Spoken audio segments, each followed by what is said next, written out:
A Nvidia perdeu 640 mil milhões de dólares em 8 sessões e entrou oficialmente em território de correção. Os Estados Unidos lançaram novos ataques contra o Irão junto ao Estreito de Hormuz. O ouro caiu 3,2% e a prata outros 6,5%. Entretanto, a Wall Street está a fazer hedging, ou seja, está-se a proteger contra o colapso das Big Tech a nível recorde. E Michael Burry, conhecido por antecipar o subprime, avisou que os IPOs da SpaceX, OpenAI e Anthropic juntos podem retirar mais capital do mercado que toda a onda da dot-com em 2000. E em Portugal, o BCP vai recomprar 400 milhões de euros em ações próprias. Tudo isto e muito mais neste PT Market News. Ora bem, vamos começar com a Nvidia, que acaba de entrar em correção com uma queda de 11,3% em apenas 8 sessões de negociação. Isto significa que foram eliminados 640 mil milhões de dólares de capitalização de mercado da empresa num espaço de menos de 2 semanas. Mas então, o que é que está por trás disto?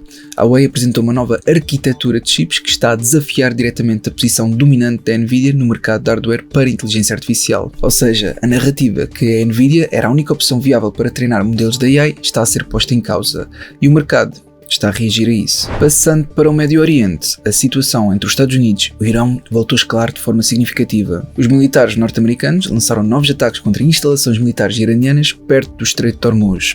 O Irão ameaçou retaliar e acusou os Estados Unidos de violar o cessar-fogo e de atacar navios comerciais. E isto depois da televisão estatal iraniana ter divulgado os supostos detalhes de um acordo para a paz, incluindo a reabertura do Estreito de Hormuz em 30 dias. Trump, por sua vez, disse que não foi alcançado qualquer acordo e que não sente pressão política para fazer um. E para tornar tudo ainda mais caótico, Trump ameaçou pulverizar Oman, que é um aliado dos Estados Unidos, numa aparente confusão com o Irão. Na mesma intervenção, também confundiu o Irão com a Venezuela. Nos metais preciosos, o ouro caiu mais de 3% e a prata foi ainda pior, com uma queda de 6,5%. No total, 1,3 bilhões de dólares evaporaram dos metais preciosos no único dia. E isto acontece num contexto em que os preços do petróleo continuam elevados e a alimentar os receios de inflação, o que normalmente favorece o ouro, mas a possibilidade de um acordo com o Irão empurrou os investidores para fora dos ativos de refúgio. Por fim, os grandes investidores da Wall Street estão-se a proteger contra uma possível queda das Big Tech,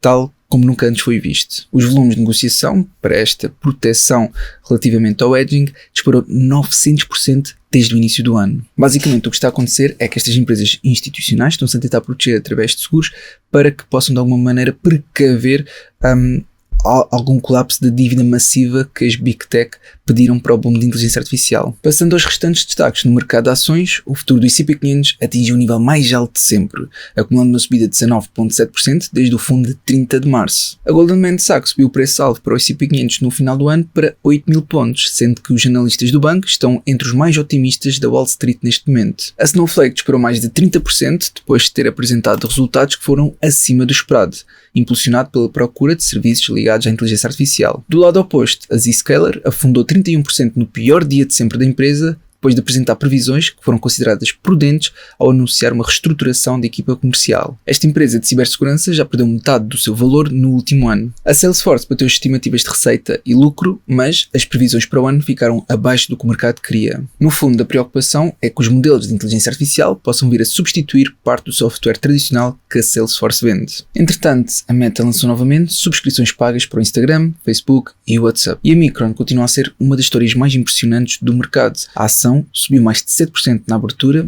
e acumula uma valorização de quase 1.500% em 13 meses. A capitalização de mercado está a aproximar-se de 1,1 bilhões de dólares, sendo que há pouco mais de um ano a empresa valia apenas 70 mil milhões. Os semicondutores representam agora 18% do S&P 500, que é o peso mais alto de sempre para um único grupo industrial. Esta percentagem mais do que triplicou desde o fundo do mercado em 2022. E em comparação, no pico da bolha .com, os semicondutores representavam menos de metade disto. Quem investe num fundo do índice do S&P 500 está, na prática, muito mais exposto a um único setor do que imagina. E o mercado de ações de Taiwan atingiu o máximo histórico com uma subida de 50% só este ano, tornando-se no quinto maior mercado do mundo. A razão até é simples, é que Taiwan é o centro global da cadeia de fornecimento de semicondutores e a procura por chips de inteligência artificial continua a alimentar esta valorização. A Coreia do Sul também está em território de euforia, porque o Kospi ultrapassou os 8.000 pontos pela primeira vez, que foi uma subida de 270% em 13 meses. A Samsung e a SK Hynix estão entre os grandes motores desta subida, mais uma vez por causa da procura por chips para AI. Aproveito também para agradecer à Frente24 por apoiar este vídeo, sendo que eles têm vários instrumentos financeiros como ações, ETFs, obrigações em bolsas como a Nasdaq, New York Stock Exchange, entre outras, sendo que eles também têm várias ferramentas que permitem auxiliar na respectiva análise. Agora, no que toca ao panorama económico mundial, os preços das casas nas 20 maiores cidades dos Estados Unidos caíram 0,16% em março, a segunda queda mensal consecutiva após 6 meses de subidas. Em termos anuais, o crescimento foi de apenas 0,83%, que é o mais fraco desde julho de 2023. Mais de metade dos grandes mercados imobiliários americanos estão agora a registrar quedas. E as execuções hipotecárias nos Estados Unidos estão a acelerar. No primeiro trimestre de 2026, cerca de 119 mil propriedades tiveram processos de execução, que foi uma subida de 26% face ao ano anterior, que é o nível mais alto em 6 anos. E o Japão está a sofrer um choque histórico no mercado petrolífero, em que as importações de crudo caíram 59% no único mês em abril, para apenas 900 mil barris por dia, na sequência do fecho do Estreito de Hormuz. O Japão depende do Médio Oriente para mais de 90% das suas importações de petróleo, o que torna o país extremamente vulnerável a qualquer perturbação naquela região. E os Estados Unidos fizeram a segunda maior libertação de sempre da reserva estratégica de petróleo, que é o equivalente a cerca de 1,3 milhões de barris por dia, num total de quase 9,1 milhões de barris numa semana. Isto mostra a pressão que a administração americana está a sentir para manter os preços da energia controlados. Trump disse que os preços da energia vão descer rapidamente e que espera ver preços mais baixos do que antes da guerra. As exportações americanas de gás natural atingiram 44,6 mil milhões de dólares em 2025 e o primeiro trimestre de 2026 já vai em 14 mil milhões, que é caminho de ultrapassar o do ano anterior. E atenção que a Europa é o principal comprador porque o gás russo desapareceu. A Noruega está no limite da capacidade e o Qatar está limitado pela guerra. Entretanto, o IPO da SpaceX está previsto para 12 de junho e pode, digamos, sugar a liquidez dos mercados. A empresa pretende levantar 75 mil milhões de dólares e esse dinheiro tem de vir de algum lado.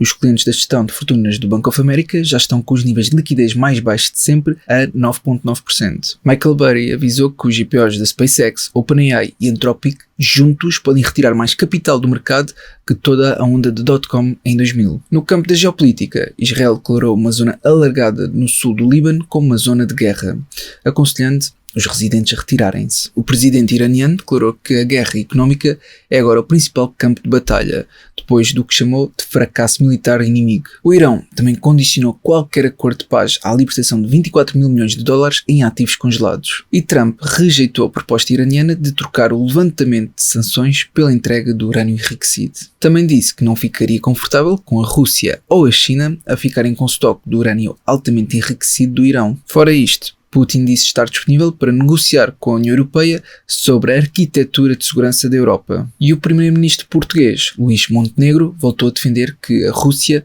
deve ser sentada à mesa nas negociações de paz para a Ucrânia. Em Espanha, a polícia fez buscas na sede do Partido Socialista do primeiro-ministro Pedro Sánchez. O FBI prendeu um alto funcionário do CIA depois de encontrar 40 milhões de dólares em barras de ouro na sua casa.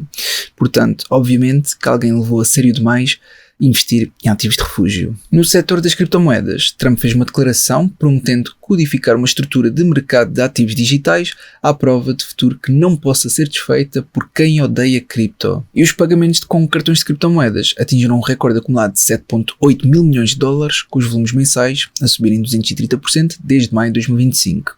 A adoção de stablecoins como meio de pagamento está a acelerar bastante. No que toca a Portugal, o BCP anunciou um programa de recompra de ações próprias no valor de mais de 400 milhões de euros, o que corresponde a cerca de 2,84% da captação de mercado deste banco. Os estrangeiros representam 28% das compras de casas em Portugal em 2025, pelo menos segundo os dados do Banco de Portugal. Isto significa que quase uma em cada 3 casas vendidas no país foi comprada por estrangeiros, o que continua a aumentar a pressão sobre os preços da habitação para os portugueses. E o preço do cabaz alimentar, monitorizado pela DEC Proteste, desceu pela terceira semana consecutiva para 257, mas isto é só uma descida de 1,5€. E por fim, os aeroportos europeus estão a registrar esperas até 3 horas e meia nos controlos fronteiriços em períodos de pico. O setor antecipa um verão particularmente difícil, com falta de efetivos e falhas técnicas na implementação do novo sistema europeu.